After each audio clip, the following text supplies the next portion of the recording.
ਰਾਜੀਵ ਸ਼ਰਮਾ ਹੁਣੀ ਕਹਿ ਰਹੇ ਆ ਕਿ ਹਰਜਿੰਦਰ ਸਿੰਘ ਉਹਨਾਂ ਨੇ ਸਾਰਾ ਕੁਝ ਮੈਸਅਪ ਕਰਤਾ। ਮੇਰੇ ਖਿਆਲ ਦੇ ਵਿੱਚ ਤੁਸੀਂ ਇੱਕ ਬੰਦਾ, ਠੀਕ ਹੈ, ਸਾਡੀ ਇੰਡਸਟਰੀ ਇੰਨੀ ਵਿਗੜੀ ਹੋਈ ਸੀਗੀ, ਸਾਡਾ ਕੰਮ ਇੰਨਾ ਵਿਗੜਿਆ ਹੋਇਆ ਸੀਗਾ, ਠੀਕ ਹੈ, ਇੱਕ ਬੰਦਾ ਉਹਦਾ ਰੀਜ਼ਨ ਬਣ ਗਿਆ, ਹੁਣ ਉਹਦੇ ਨਾਲ ਇਹ ਹੋ ਗਿਆ, ਪਰ ਉਹਨਾਂ ਇਹ ਨੂੰ ਨਹੀਂ ਹੋ ਮੌਕਾ ਸਕਦਾ ਮਿਲ ਗਿਆ ਕਿ ਇੱਕ ਬੰਦੇ ਨੇ ਹੀ ਸਾਰਾ ਕੁਝ ਖਰਾਬ ਕਰਤਾ। ਖਰਾਬ ਤਾਂ ਸਾਰਾ ਕੁਝ ਸੀ, ਇੱਕ ਬੰਦੇ ਨੇ ਉਜਾਗਰ ਕਰਤਾ, ਉਹ ਨਿਕਲ ਆਇਆ ਸਾਹਮਣੇ। ਦੂਸਰੀ ਗੱਲ ਹੈ ਕਿ ਓਨਰ ਪੀਟਰ ਸ਼ੇਡੀ ਕੈਰੀਅਰ ਕੋਲੋਂ ਲੋਡ ਲੈ ਰਹੇ, ਉਹਨਾਂ ਦੇ ਸਾਈਨ ਲਾ ਕੇ, ਠੀਕ ਆ।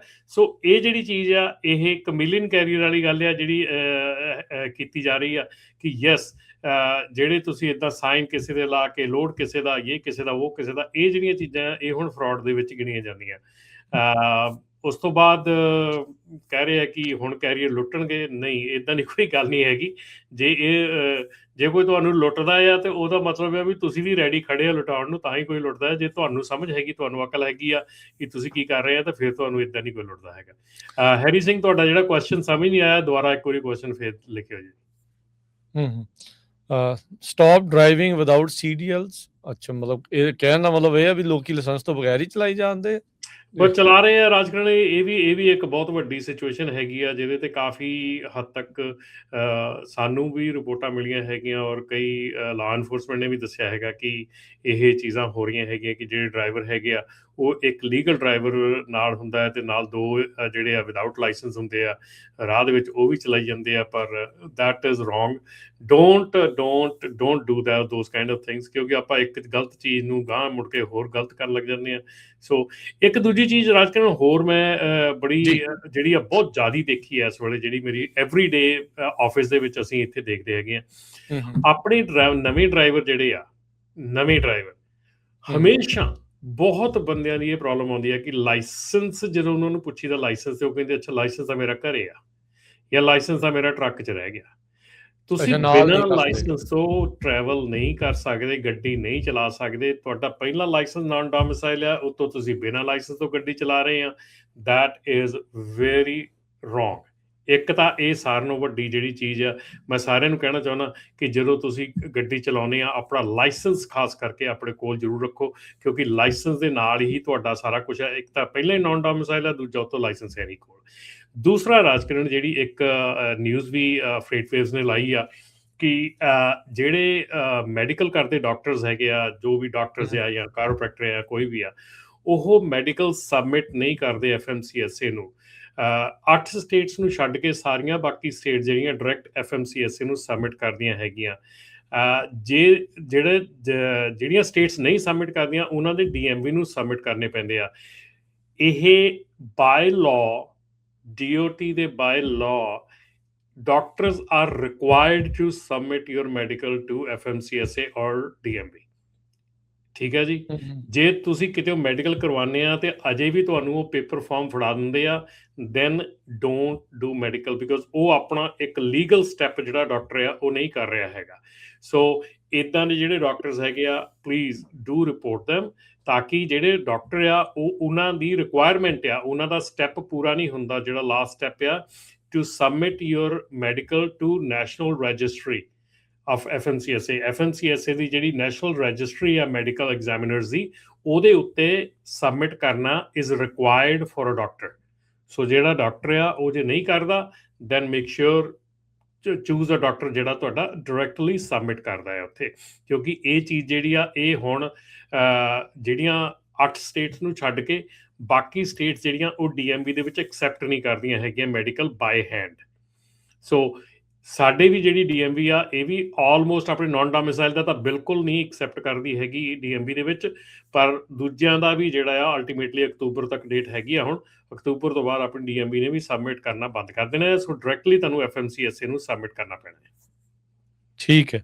ਸੋ ਇਹਦੇ ਵਿੱਚ ਰਾਜਕਰਨ, ਇਹਦੇ ਵਿੱਚ ਪ੍ਰੋਬਲਮ ਇਹ ਆ ਰਹੀ ਆ ਕਿ ਡਾਕਟਰ ਸਬਮਿਟ ਨਹੀਂ ਕਰਦੇ, ਡਰਾਈਵਰ ਨੂੰ ਇਹ ਹੁੰਦਾ ਕਿ ਮੈਂ ਮੈਡੀਕਲ ਕਰਾ ਲਿਆ ਆ, ਤੇ ਮਹੀਨੇ 2 ਮਹੀਨੇ ਪਿੱਛੋਂ ਜਾ ਕੇ ਜਦੋਂ ਉਹਨਾਂ ਨੂੰ ਕਿਤੇ ਸਕੇਲ ਤੇ ਪੁੱਲ ਕਰਦੇ ਆ, ਤੇ ਉਹ ਪਤਾ ਲੱਗਦਾ ਕਿ because of the medical licence, ਉਹਨਾਂ ਦਾ ਜਿਹੜਾ ਆ ਮੈਡੀਕਲ ਕਾਰਡ, ਉਹਨਾਂ ਦਾ ਜਿਹੜਾ ਲਾਇਸੈਂਸ ਆ ਉਹ ਸਸਪੈਂਡ ਆ ਇਸ ਵੇਲੇ। ਸੋ ਇਹ ਤੁਸੀਂ ਬਿਲਕੁਲ ਧਿਆਨ ਰੱਖੋ। 30 ਡੇਜ਼ ਓਨਲੀ, 30 ਦਿਨ ਤੁਹਾਡਾ ਜਦੋਂ ਮੈਡੀਕਲ ਐਕਸਪਾਇਰ ਹੁੰਦਾ, ਉਹ ਤੋਂ 30 ਦਿਨ ਦੇ ਵਿੱਚ ਪਹਿਲਾਂ 30 ਡੇਜ਼ ਬਿਫੋਰ ਐਕਸਪਾਇਰਿੰਗ, 30 ਡੇਜ਼ ਦੇ ਵਿੱਚ ਮੈਡੀਕਲ ਕਰਵਾ ਕੇ ਤੁਸੀਂ ਸਬਮਿਟ ਕਰਨਾ ਹੁੰਦਾ। ਤੇ ਜਿਹੜੇ ਡਾਕਟਰ ਹੈਗੇ ਆ, ਉਹਨਾਂ ਨੇ ਉਹ ਸਬਮਿਟ ਕਰਨਾ ਹੁੰਦਾ। ਜਦੋਂ ਤੁਹਾਡਾ ਡਾਕਟਰ ਕੋਲ ਤੁਸੀਂ ਮੈਡੀਕਲ ਕਰਵਾ ਕੇ ਆਉਂਦੇ ਆ, ਤੁਸੀਂ ਮੇਕ ਸ਼ੋਰ ਆਪਣਾ DMV ਦੇ ਵਿੱਚ ਚੈੱਕ ਕਰ ਸਕਦੇ ਕਿ ਤੁਹਾਡਾ ਮੈਡੀਕਲ ਸਬਮਿਟ ਹੋਇਆ ਕਿ ਨਹੀਂ ਹੋਇਆ।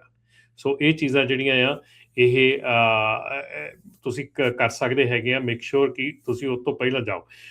ਇੱਥੇ ਇੱਕ ਕੁਐਸਚਨ ਵੀ ਆਇਆ, can doctor charge fee for sending paperwork to DMV legally?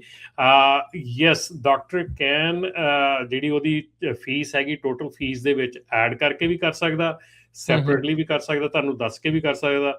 ਜੇ ਉਹ $100 ਚਾਰਜ ਕਰਦੇ ਆ ਮੈਡੀਕਲ ਦਾ, ਉਹਦੇ ਵਿੱਚ ਉਹ ਉਹਨਾਂ ਦੀ ਫੀਸ ਵਿੱਚ ਹੀ ਆ। ਸੋ ਇਟਸ ਨਾਟ ਕਿ ਜੇ ਉਹ $100 ਚਾਰਜ ਕਰਦੇ ਤੇ ਸਬਮਿਟ ਕਰਦੇ ਉਹ ਕਹਿਣ ਜੀ ਅਸੀਂ $20 ਹੋਰ ਚਾਰਜ ਕਰਾਂਗੇ।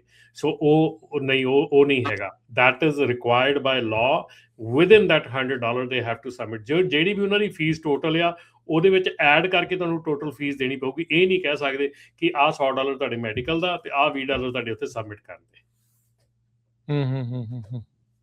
ਜੀ ਸੋ ਕੁਲਬੀਰ ਸਿੰਘ ਹੁਣੀ ਕਹਿੰਦੇ ਵੀ ਡਾਕਟਰ ਦਾ ਕਿੱਦਾਂ ਪਤਾ ਲੱਗੇ, ਤੇ ਤੁਸੀਂ ਆਪਣੇ DMV ਦੇ ਵਿੱਚ ਜਿਹੜੀ ਵੀ DMV ਨਾਲ ਤੁਸੀਂ ਐਸੋਸੀਏਟਡ ਹੈਗੇ ਉੱਥੇ ਆਪਣਾ ਆਨਲਾਈਨ ਅਕਾਊਂਟ ਖੁਲਾ ਕੇ ਤੇ ਆਪਣਾ ਮੈਡੀਕਲ ਉੱਥੇ ਚੈੱਕ ਕਰ ਸਕਦੇ ਤੁਹਾਡਾ ਮੈਡੀਕਲ ਸਬਮਿਟ ਹੋਇਆ ਕਿ ਨਹੀਂ ਹੋਇਆ। ਠੀਕ ਹੈ ਜੀ। ਜੀ ਸਰੋਤਿਓ, ਜੇ ਤੁਹਾਡਾ ਵੀ ਕੋਈ ਕੁਐਸਚਨ ਹੈ, ਗੱਲ ਕਰਨਾ ਚਾਹੁੰਦੇ ਹੋ ਤਾਂ ਨੰਬਰ ਹੈ 408-272-5200 4082725200। ਆਪਣੇ ਅਗਲੇ ਅੱਜ ਦੇ ਜਿਹੜੇ ਪਹਿਲੇ ਕਾਲਰ ਨੇ ਰਣਜੀਤ ਜੀ। ਹਾਂਜੀ ਰਣਜੀਤ ਜੀ, ਸਤਿ ਸ਼੍ਰੀ ਅਕਾਲ ਜੀ, ਸਵਾਗਤ ਹੈ। ਹਾਂਜੀ, ਸਤਿ ਸ਼੍ਰੀ ਅਕਾਲ ਬਾਈ ਜੀ। ਸਤਿ ਸ਼੍ਰੀ ਅਕਾਲ ਜੀ। ਹਾਂਜੀ ਬਾਈ ਜੀ, ਮੈਂ ਦੱਸਣਾ ਚਾਹੁੰਦਾ ਸੀਗਾ ਜਿੱਦਾਂ ਨਾ ਸਪੈਸ਼ਲ ਜੇ ਆਪਾਂ ਨੂੰ ਬਾਰਡਰ ਚੈੱਕ ਪੋਸਟ ਤੇ ਮੈਨੂੰ ਲਾਸਟ ਵੀਕ ਜੁਮਾ ਏਰੀਓ ਨਾਮ ਨਾ US ਸਿਟੀਜ਼ਨ, ਠੀਕ ਹੈ, ਉਹਨਾਂ ਰੋਕ ਲਿਆ ਮੈਨੂੰ ਤੇ ਉਹ ਪਿਛਲਾ 20 ਸਾਲ ਦਾ ਰੈਕੋਰਡ ਪੁੱਛਦਾ ਸੀ ਤੁਸੀਂ ਐਂਟਰੀ ਕਿੱਦਾਂ ਕੀਤੀ ਹੈ USA 'ਚ। ਮੈਂ ਕਿਹਾ ਮੇਰੀ ਲੀਗਲ ਐਂਟਰੀ ਆ। ਸੋ ਮੈਨੂੰ ਕਹਿੰਦਾ I-94 ਦੇ। ਮੈਂ ਕਿਹਾ I don't have I-94 in my pocket, I have a US passport in my pocket। ਅੱਧਾ ਘੰਟਾ ਮੈਨੂੰ ਉਹਨੇ ਖਰਾਬ ਖਰੂਬ ਕਰਕੇ ਫਿਰ ਮੈਂ ਕਿਹਾ ਤੂੰ ਸੁਪਰਵਾਈਜ਼ਰ ਨੂੰ ਸੱਦ ਆਪਦੇ ਨੂੰ, ਹਨਾ। he's a young kid, 24-25 years ਸੀਗਾ। ਫਿਰ ਉਹਦਾ ਆਫੀਸਰ ਆਇਆ, ਉਹ ਕਹਿੰਦਾ ਤੂੰ ਕਾਹਤੋਂ ਖੱਜਲ ਕਰਦਾ, ਇਹਨੂੰ ਜਾਣਦੇ ਹੋ? ਐਕਚੁਅਲੀ ਏਦਾਂ ਨਹੀਂ ਹੈਗਾ, ਪਰ ਆਪਾਂ ਨੂੰ ਕੁਛ ਕਮਿਊਨਿਟੀ ਨੂੰ, ਜਿੱਦਾਂ ਮੈਂ ਵੀ ਅੰਮ੍ਰਿਤਧਾਰੀ ਸਿੰਘ ਆ, ਮੇਰੇ ਦਮਾਲਾ ਸਜਾਇਆ ਸੀਗਾ, ਉਹ ਦੇਖ ਕੇ ਨਾ ਖਰਾਬ ਵੀ ਕਰਦੇ ਆ। ਸੋ ਕਮਿਊਨਿਟੀ ਸਾਰੀ ਇਸ ਵੇਲੇ ਨਾ ਤੁਹਾਡੇ ਮਾਰ ਨੂੰ ਦੱਸਣਾ ਚਾਹੁੰਦਾ, ਸਿੰਘ ਐਂਡ ਕੌਰ ਨਾਮ ਟਰੱਕਾਂ ਵਾਲੇ ਪੂਰੇ ਟਾਰਗੇਟ ਤੇ ਆ ਬਾਈ ਜੀ ਇਸ ਵੇਲੇ USA ਦੇ ਵਿੱਚ। ਕੋਈ ਵੀ ਬੰਦਾ ਗਲਤ ਫਹਿਮੀ 'ਚ ਨਾ ਰਹੇ। ਮੈਂ ਕੁਝ ਝੂਠ ਨਹੀਂ ਬੋਲਦਾ, ਬਿਲਕੁਲ 101% ਜਿੱਦਾਂ ਬਾਈ ਜੀ ਹੁਣੀ ਆਪਣੇ ਦੱਸ ਰਹੇ, ਬਿਲਕੁਲ ਕਮਿਊਨਿਟੀ ਫੁੱਲੀ ਟਾਰਗੇਟ ਤੇ ਅਵੇਅਰ ਹੋਣਾ ਚਾਹੀਦਾ ਜੀ ਆਪਾਂ ਨੂੰ। ਥੈਂਕ ਯੂ ਵੀਰ ਜੀ, ਥੈਂਕ ਯੂ ਦੱਸਣ ਲਈ। ਧੰਨਵਾਦ। ਇਹ ਰੇਸ਼ੀਅਲ ਪ੍ਰੋਫਾਈਲਿੰਗ ਆ, ਇਹ ਦੇਖਦੇ ਹੀ ਆ। H1B ਵੀਜ਼ੇ ਵਾਲੇ ਵੀ ਉਧਰ ਜੋ ਫ੍ਰਿਜ਼ਨੋ ਦੇ ਵਿੱਚ ਫ੍ਰਿਸਕੋ ਟੈਕਸਸ 'ਚ ਵਾਪਰ ਰਿਹਾ ਹੈਗਾ। ਸੋ ਇਹ ਆਪਾਂ ਨੂੰ ਰਿਪੋਰਟ ਕਰਨਾ ਚਾਹੀਦਾ ਜਿੱਥੇ ਇਦਾਂ ਦੀ ਚੀਜ਼ ਹੁੰਦੀ ਆ। ਬਹੁਤ ਸਾਰੀਆਂ ਆਰਗੇਨਾਈਜੇਸ਼ਨ ਆਪਣੀਆਂ ਹੈਗੀਆਂ, ਸਿੱਖ ਕੋਲੀਸ਼ਨ, ਯੂਨਾਈਟਿਡ ਸਿੱਖਸ ਵਗੈਰਾ। ਤੇ ਜਦੋਂ ਹੁਣ I-94 ਦਾ ਕੀ ਕੰਮ ਆ, ਜਦ ਬੰਦਾ ਹੀ ਸਿਟੀਜ਼ਨ ਬਣ ਗਿਆ, ਹਨਾ। ਕਿਆ ਬਿਲਕੁਲ ਪਾਸਪੋਰਟ ਦੇ ਨਾਲ I-94 ਰੱਖੋ, ਪਹਿਲਾ ਜਿਹੜਾ ਮਿਲਿਆ ਸੀ। ਦੱਸੋ ਯਾਰ, ਕਮਾਲ ਦੀਆਂ ਗੱਲਾਂ। That's how you start. ਇਹ ਜਿਹੜਾ ਚੌਥੀ ਅਮੈਂਡਮੈਂਟ ਆ ਨਾ, ਇਲੀਗਲ ਸੀਜ਼ਨ ਐਂਡ ਸਰਚੇਜ਼, ਇਹ ਸਿੱਧੀ ਉਹਦੀ ਉਲੰਘਣਾ ਹੁੰਦੀ ਆ। ਬਟ ਗੱਲ ਇਹ ਆ ਵੀ ਇਹ ਮੰਨਦੇ ਨਹੀਂ। ਪਰ ਇਹ ਵੀ ਆਪਾਂ ਨੂੰ ਆਪਣੇ ਜਿਹੜੇ ਰਾਈਟਸ ਆ ਉਹ ਜਾਣਨੇ ਜਿਹੜੇ ਉਹ ਚਾਹੀਦੇ ਆ। ਅਕਸਰ ਕਈ ਵਾਰੀ ਨਾ ਲੋਕ ਕਹਿ ਦਿੰਦੇ ਯਾਰ ਫਿਰ ਕੀ ਹੋਇਆ ਜੇ ਪੁੱਛ ਲਿਆ, ਠੀਕ ਆ, ਪਰ ਇਦਾਂ ਹੀ that's how you start losing rights. ਵੀ ਜੇ ਭਾਈ ਸਾਹਿਬ ਨੇ ਵਧੀਆ ਕੀਤਾ ਜਿਹੜਾ ਉਹਨੇ ਕਿਹਾ ਵੀ ਸੁਪਰਵਾਈਜ਼ਰ ਨੂੰ ਸੱਦ ਕੇ ਲਿਆ, ਹਨਾ। ਬਹੁਤ ਵਾਰ ਟ੍ਰੇਨਡ ਨਹੀਂ ਹੈਗੇ, ਨਵੇਂ ਬੰਦੇ ਆ। ਆਪਾਂ ਦੇਖਦੇ ਹਾਂ ਪਤਾ ਹੋਣਾ ਚਾਹੀਦਾ ਤੁਹਾਡੇ ਰਾਈਟਸ ਕੀ ਹੈਗੇ। ਦੇਖੋ ਜੀ, ਮੈਂ ਤਾਂ ਇਹ ਗੱਲ ਕਹੂੰਗਾ ਕਿ ਰਾਈਟਸ ਦੇ ਨਾਲ ਨਾਲ ਤੁਹਾਡੀਆਂ ਰਿਸਪੌਂਸਿਬਿਲਿਟੀਜ਼ ਵੀ ਤੁਹਾਨੂੰ ਪਤਾ ਹੋਣੀਆਂ ਚਾਹੀਦੀਆਂ ਕਿ ਤੁਹਾਡੀਆਂ ਰਿਸਪੌਂਸਿਬਿਲਿਟੀਜ਼ ਕੀ ਆ। ਜੇ ਰਾਈਟਸ ਹੈਗੇ ਤੇ ਰਿਸਪੌਂਸਿਬਿਲਿਟੀਜ਼ ਵੀ ਨਾਲ rights always are over above, ਹਮੇਸ਼ਾ ਰਾਈਟਸ ਹਮੇਸ਼ਾ ਉੱਤੇ ਹੁੰਦੇ ਆ। ਇਹ ਚੀਜ਼ ਆਪਾਂ ਨੂੰ ਜਿਹੜੀ ਜ਼ਰੂਰ ਸਮਝਣੀ ਨਾਲ ਚਾਹੀਦੀ। ਆਪਣੇ ਕਾਲਰ ਨੇ ਆਪਾਂ ਫਿਰ ਹਾਂਜੀ ਆਪਣੇ ਕਾਲਰ ਨੇ ਆਪਾਂ ਉਸ ਤੋਂ ਬਾਅਦ ਫਿਰ ਤੁਹਾਡੇ ਵਾਲੇ ਵੱਲ ਨੂੰ ਆਉਂਦੇ ਹਾਂ। ਹਾਂਜੀ ਹਰਪ੍ਰੀਤ ਜੀ, ਕੀ ਸਵਾਲ ਹੈ ਜੀ? ਸਤਿ ਸ਼੍ਰੀ ਅਕਾਲ ਬਾਈ ਜੀ, ਸਾਰਿਆਂ ਨੂੰ ਕੀ ਹਾਲ ਚਾਲ ਜੀ?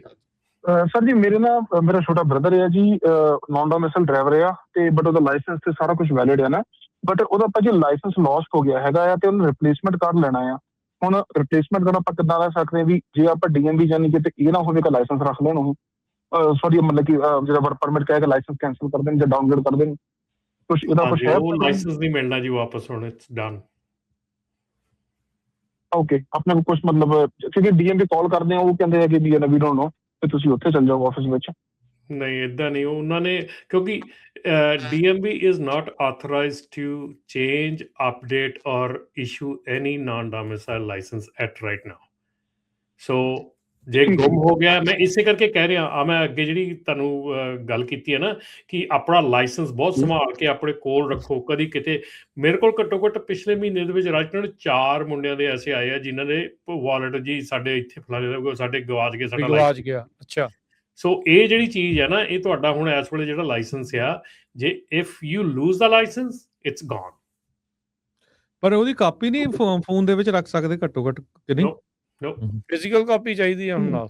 ਹੁਣ ਜੇ ਸਾਡੇ ਕੋਲ ਜਿਹੜੇ ਡਰਗ ਟੈਸਟ ਕਰਵਾਉਣ ਆਉਂਦੇ ਆ, ਸਾਨੂੰ ਫਿਜ਼ੀਕਲ ਕਾਪੀ ਚਾਹੀਦੀ ਲਾਇਸੈਂਸ ਦੀ। We can not look at the picture and say ਕਿ ਓਕੇ।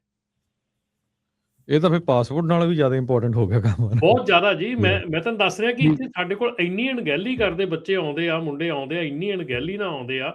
ਮਤਲਬ ਲਾਇਸੈਂਸ ਨੂੰ ਬੱਚਿਆਂ ਵਾਂਗੂ ਇੱਧਰ ਕਦੀ ਇੱਥੇ ਸੁੱਟਿਆ, ਕਦੀ ਇੱਥੇ ਸੁੱਟਿਆ। ਯਾਰ ਇਹ ਮਤਲਬ ਇਟਸ ਨਾਟ ਇਹ ਐਡੀ ਸੌਖੀ ਚੀਜ਼ ਨਹੀਂ ਵੀ ਤੁਹਾਡੀ 1 ਸੈਕਿੰਡ ਦੇ ਵਿੱਚ ਤੁਹਾਡੀ ਚੀਜ਼। ਫਿਰ ਹੋਰ ਰਾਜਕਰਨ ਇਸ ਵੇਲੇ ਨਾਨ ਡੋਮਿਸਾਈਲ ਲਾਇਸੈਂਸ ਦੀ ਜੇ ਤੁਹਾਨੂੰ ਕੋਈ ਟਿਕਟ ਮਿਲਦੀ ਆ, ਤੁਸੀਂ ਟਿਕਟ ਨੂੰ ਜੇ ਫਾਈਟ ਨਹੀਂ ਕਰਦੇ, ਉਹਨੂੰ ਪ੍ਰੋਪਰ ਢੰਗ ਨਾਲ ਹੈਂਡਲ ਨਹੀਂ ਕਰਦੇ, ਉਹਦੇ ਫਾਈਨ ਪੇ ਨਹੀਂ ਕਰਦੇ, ਤੁਹਾਡਾ ਇੱਕ ਵਾਰੀ ਲਾਇਸੈਂਸ ਸਸਪੈਂਡ ਹੋ ਗਿਆ, ਕਿਤੇ ਮੜ ਜਾ ਕਿਸੇ ਹੋਰ ਸਟੇਟ 'ਚ ਵੀ ਸਸਪੈਂਡ ਕਰਤਾ ਕਿਸੇ ਨੇ, you can lose the licence right away. ਉਹ ਮੌਕਾ ਭਾਲ ਰਹੇ ਆ ਕਿ ਤੁਹਾਡਾ ਕਿਸੇ ਨਾ ਕਿਸੇ ਢੰਗ ਨਾਲ ਲਾਇਸੈਂਸ ਜਿਹੜਾ ਆ ਉਹ ਕਿਤੇ ਨਾ ਕਿਤੇ ਉੱਤੇ ਕੁਐਸਚਨ ਮਾਰਕ ਲੱਗਿਆ ਨਹੀਂ, ਇਟਸ ਗੋਨ, ਇਟਸ ਡਨ। ਹੁਣ ਜੇ ਤੁਸੀਂ ਟਿਕਟ ਫਾਈਨ ਨਹੀਂ ਪੇ ਕਰਦੇ, ਕਿਤੇ ਅਣਗਹਿਲੀ ਕਰ ਦਿੰਦੇ ਆ, ਤੁਹਾਡਾ ਐਡਰੈਸ ਕਿਤੇ ਹੋਰ ਦਾ, ਤੁਹਾਡੇ ਕਿਤੇ ਆਉਂਦੀ ਆ ਚਿੱਠੀ ਆਉਂਦੀ ਆ, ਤੁਹਾਡੇ ਕੋਲ ਰਹਿ ਜਾਂਦੀ ਆ, ਤੁਹਾਡਾ ਨਹੀਂ ਫਾਈਨ ਪੇ ਹੁੰਦਾ, ਤੁਹਾਡਾ ਲਾਇਸੈਂਸ ਸਭ ਹੋ ਜਾਂਦਾ ਆ, ਸਸਪੈਂਡ ਹੋ ਜਾਂਦਾ। ਸੋ ਇੱਕ ਸਟੇਟ 'ਚ ਸਸਪੈਂਡ ਹੋਇਆ, ਮੰਨ ਲਓ ਔਰਗਨ ਦੇ ਵਿੱਚ ਸਸਪੈਂਡ ਹੋਇਆ, ਤੇ ਕੈਲੀਫੋਰਨੀਆ ਦਾ ਲਾਇਸੈਂਸ ਆ, ਉਹਨਾਂ ਨੇ ਕੈਲੀਫੋਰਨੀਆ ਨੂੰ ਭੇਜ ਦੇਣਾ ਆ ਵੀ ਤੁਹਾਡਾ ਲਾਇਸੈਂਸ ਇੱਥੇ ਸਸਪੈਂਡ ਕਰਤਾ, ਅਸੀਂ ਇੱਥੇ ਨਹੀਂ ਆ ਸਕਦਾ। ਉਹ ਜਿੱਦਣ ਤੁਸੀਂ ਕਿਤੇ ਪੁੱਲ ਹੋਏ, ਉਹ ਤੁਹਾਡਾ ਲਾਇਸੈਂਸ ਗਿਆ ਸੀ।